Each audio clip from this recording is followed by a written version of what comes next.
অবিদ্যা নিরোধা সংকারা নিরোধো সংকারা নিরোধা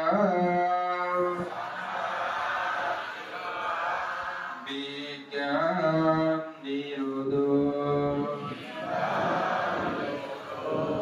বিজ্ঞান নিরোধা নামরূপা নিরোধো নামরূপা নিরোধা ষড়ায়ত নিরোধো ষড়ায়ত নিরোধা স্পর্শ নিরোধো স্পর্শ নিরোধা বেদনা নিরোধো বেদনা নিরোধা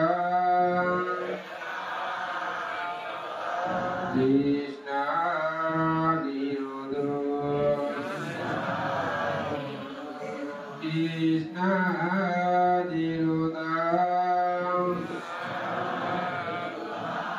উপাদান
দেখেন এখানে কি বলা হয়েছে, আপনারা অবশ্যই সেটা পাঠ করেছেন। এটা আপনাদের অন্তিমে নিকলাবে একটা হেতু সৃষ্টি হয়েছে।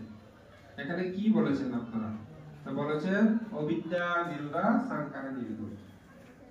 অর্থাৎ যে আমরা এখানে জন্ম নিচ্ছি, জন্মের পর আবার পুনরায় জরা ব্যাধি মৃত্যুতে আমরা কষ্ট পাচ্ছি, হ্যাঁ, এগুলো থেকে আমরা কিভাবে মুক্তি পেতে পারি, তখন আমরা মুক্তি পেতে পারি।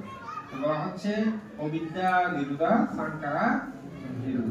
হ্যাঁ, অবিদ্যা যখন নিরোধ হয়ে যাবে, এখানে সংস্কার নিরোধ হয়ে যাবে। অর্থাৎ অবিদ্যা যখন ধ্বংস হয়ে যাবে, তখন আর সংস্কার থাকবে না, সংস্কারও ধ্বংস হয়ে যাবে। এভাবেই ধ্বংস হতে হতে আমরা একদম পরিচিতি কি বলেছি? জন্ম নিরোধা, জরা নিরোধ, ব্যাধি নিরোধ, মরণা নিরোধ। হ্যাঁ,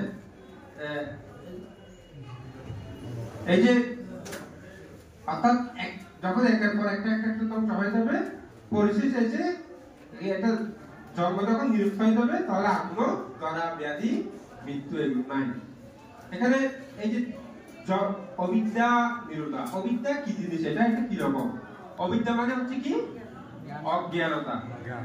হ্যাঁ, অবিদ্যা মানে অজ্ঞানতা, অজানা। হ্যাঁ, এই অবিদ্যার কারণে আমাদের কি হয়? সংস্কার উৎপন্ন হয়। আমাদের সংস্কারগুলো কি উৎপন্ন হয়? অবিদ্যার কারণে। আচ্ছা, আমি আগে আপনাদেরকে অবিদ্যাটা এটা কি বলেছেন, কিভাবে বলেছেন? এটা অবিদ্যাটা হচ্ছে এখানে অন্ধ মানুষের সাথে তুলনা করেছেন।